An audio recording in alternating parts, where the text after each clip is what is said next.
it means. Yeah. So we've got Tispai on the left, we've got AZ on the right, and they're going in despite the production frantically waving. We've got Tispai with a mean gamer lean. Ooh, okay. All right, AZ, the former #1 in New Mexico before he moved here, going with the Wolf. Yeah. I love watching good, solid Wolf play. And look at that, catching the jump, force. Yeah. He might be dead if he has this. Oh, he's got those? Dead. Wait, he's got those? He's got those. He's got those. He's got those. He's got those. It is very easy to get yourself clipped on that Ike recovery, just trying to go for those forward tilts at the right time.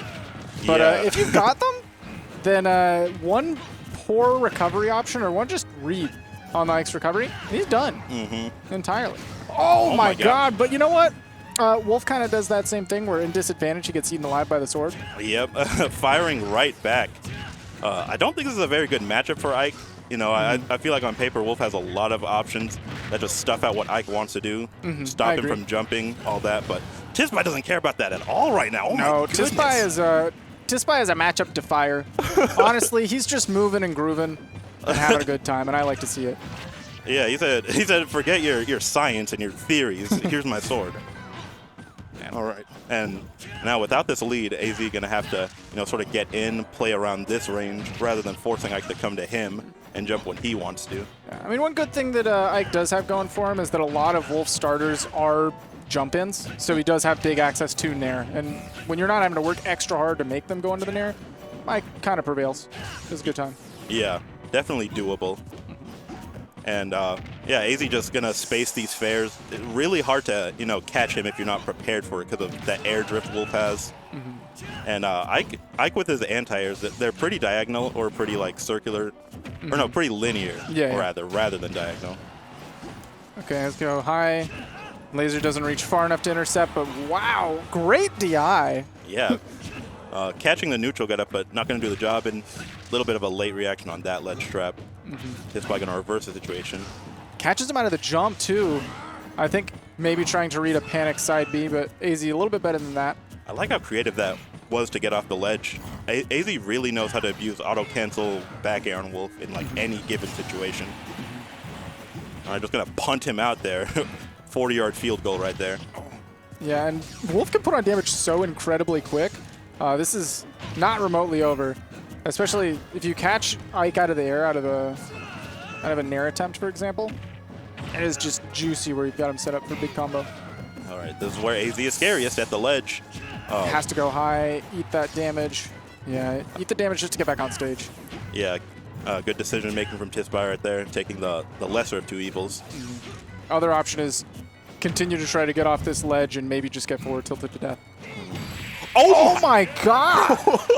So Ike has armor until he starts rising. The second he starts rising, it's over. So you just perfectly timed the back air. He placed it right above Tispai and had Tispai jump into it essentially with that. Apply foot. Yeah. that was good matchup experience. Most people sort of just let it rock. They, try to lead trap from there. But if you can just get the punish and kill him at that moment, then why not go for it? I do not know many people who are actually just going to hard punish that from there. They're like, okay, well, you can have the ledge now, and I'll punish you for the next get up because it's Ike trying to get off the ledge. He's got some weaknesses, but AZ's just built different. Oh, and that's a big combo potential right there. Actually, Tispai jumped out. Wasn't able to get the grab. I don't think AZ got the right delay on that second fair. Yeah. And Tispai, I thought that could have been bigger damage on the force tech on the platform, but anyway, just going to take it from here. Ooh, nice. Into the up air. Potentially setting him on a platform, but great use of the air drift from AZ. Is he dead? Okay, narrowly avoiding that one. That would have just actually been death, I think. Yeah. Quick into the down tilt to the forward tilt. He backed up just out of range of the Nair. Yeah, and I do think that down tilt on Ike actually can two-frame Wolf's up B, and it's a little less committal than going for the down air, and you can still confirm into stuff, so not a bad option to go for either. Yeah, I think he might have been able to confirm into back air at that point for a stock. Yeah. This is a big setup on the platform. Get the double Nair. Oh, Tispai was a student of MK Leo's early meta Ike, and so he's so comfortable in all the right delays, all the platform setups with Ike's advantage state. That should have been a big punish, but instead AZ patiently, he realized that he missed the punish and didn't go for it late. Instead just waited for the next option Tispai picked afterwards. You know he wants to set up an air if you give him that opportunity. Yeah. Definitely don't want to like second guess yourself and be like, oh, I should have up smashed. Now I should up smash. Because at that point, it's just, you got to move on. Right. All right. Good blaster saying, no, I don't want to deal with eruption. Yeah, because if he times it right, you're dead. Great. That timing there. Went for the low back air. AZ tried to punish out a shield or just pick an option. Got stuffed by the forward tilt. Back air is really safe. All right. Tispai playing the neutral really good, playing around the blaster, not giving AZ the openings that he's looking for. DI's in, barely has time to air dodge. I stuck the ledge. All right. AZ maybe giving him a little bit too much respect at the ledge. I feel like he should, throw out the nair a little bit. But anyway, gonna get that tipper back air to take the stock. Right. But yeah, I feel like he could tighten up the ledge pressure a little bit. I feel like Ike should really struggle there. Yeah, I feel like he's more afraid of the range than he is thinking about the time it takes for that move to come out. Exactly. Ike's got big, scary moves, but they're only scary after 10 million years of startup. Yeah. Oh, that's it? No, he risked it for the biscuit. I can't blame him for it. I can't either. If you got that spike, that was a clean clip to end out the game. Yeah, and AZ absolutely did that to me the other day. So I'm just like, oh, the PTSD kicking in. Yeah, but doesn't quite get the sweet spot. Ike is a heavy boy. He'll live that off the side. The fact that he had to go for that in the first place meant he was in a bad spot. Yeah, definitely backed into a corner there. Just wanted to lay all his cards on the table. And Tispai just staring death in the face and living to tell the tale for this game 3. And he could have set up like after the jab block, just knock Ike off stage, maybe go for a clean, try to get that 2-frame with the forward tilt again.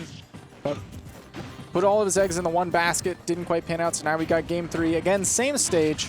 And I don't blame these players for just running it back the way they've been playing. Oh my, that was such a good delayed double jump. Just very ambiguous pressure on Tispai's shield. He's crossing up, he's mixing up his air options, just so Tispai never knows when to pop the out of shield. AZ has given up a lot of space. I mean, right now it's working out fine. There we go, perfectly positioning after multiple times, I guess, kind of baiting Tispai to go early with the blasters. Yeah, he landed right into the leaf hurricane right there. But there's a lot of times at ledge pressure where he's just kind of backing up and letting Tispai take some space. Yeah. It's sort of like a better safe than sorry sort of game plan he's going for here. But definitely working out so far. Tispai not really okay, I was just about to say, not getting as many grabs as he usually is known for, but there we go. Commentator's curse. I mean, that's like player special. He is dead for this, right? Oh, if he got the forward tilt out in time, that could have been a huge punish. Yeah, like Tispai, I feel like kind of known for being more aggressive than other Ikes. Yeah. He doesn't, just, spam the safe aerials for too long. He likes going for reads that he's very confident in, getting a lot of like creative like resets in his advantage state. Rolls into center. Says, you know what, if you want to take the hit, you're not going to get a lot off of it, but just run up down smash to punish an empty land? Sir, this is a no Ike zone. How is he that confident that Tispai was just going to land with no hitbox? Exactly. The most frustrating thing ever. It's like, I didn't even press the button. Why are you punishing me? Right. It's actually what he's punishing you for, which is wild to me. Now the nairs are coming through. He said, all right, you want me to press a button? I got a few. Oh my goodness. Putting him in the absolute nair blender right now. Now we're getting those grabs. Yeah, he's finally conditioned AZ to respect that nair on the way down so you can get those empty lands into the grabs. Yeah, and that's what we see from Mike, just a lot of solid neutral, a lot of basic fundamentals used at a very high level. Oh, not getting the double jump after that shine. AZ, I've seen him go for that a couple times this week, just a little bit off the mark, but it's going to be super scary once he starts landing that more. No jump. He is... Oh, he waited a long time for that quick draw. He still has no jump, and that was such a brilliant up special! You knew he had no resources. You knew he had to air dodge to get to that position. He had nothing else he could spend. He couldn't swing or he'd die.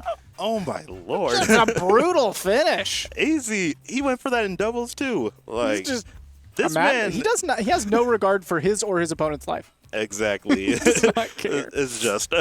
End of game 2 showed that a little bit. Now we're seeing in the end of game 3 That's what it takes. That's the will to win by any means necessary. No fear at all on his part. He's always looking to go out with a bang. Super stylish, super creative Wolf. You love to see it. Get him those clips.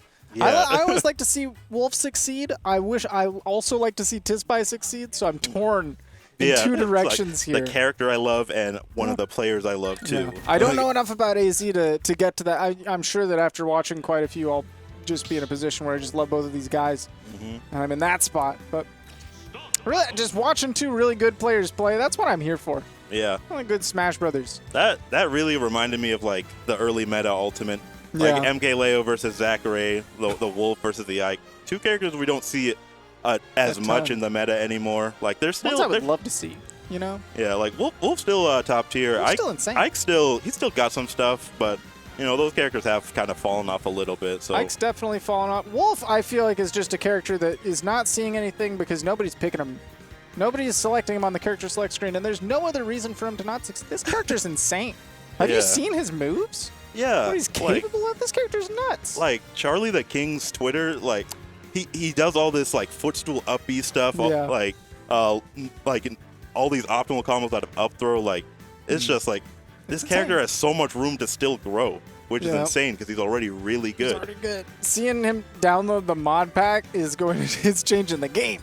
Yeah, he's like learning all this stuff about, like, this can cover jump, this can cover air dodge, like, you got to have like a Shulk's shield or something. You're gonna eat a lot of damage otherwise. Yeah, that's kind of crazy, but I don't know why nobody else wants to play Wolf. Wolf's so cool too. You know, I feel like the top players, character. They're kind of like, I don't know, going for more cheesy, punish game based characters like Rob, Joker. To be fair, characters that can just delete stocks consistently. In ult. That makes a lot of sense. You don't. I said this in a week before, and it sounds like it doesn't make sense. But I feel like you would rather have somebody with consistent punish game than consistent neutral, because it doesn't matter how many times you win neutral if you don't kill. But if you consistently, after losing neutral 6 times, get one opening and you kill him, that's better. Yeah. Over the course of a long tournament, you're going to high roll enough that you're good.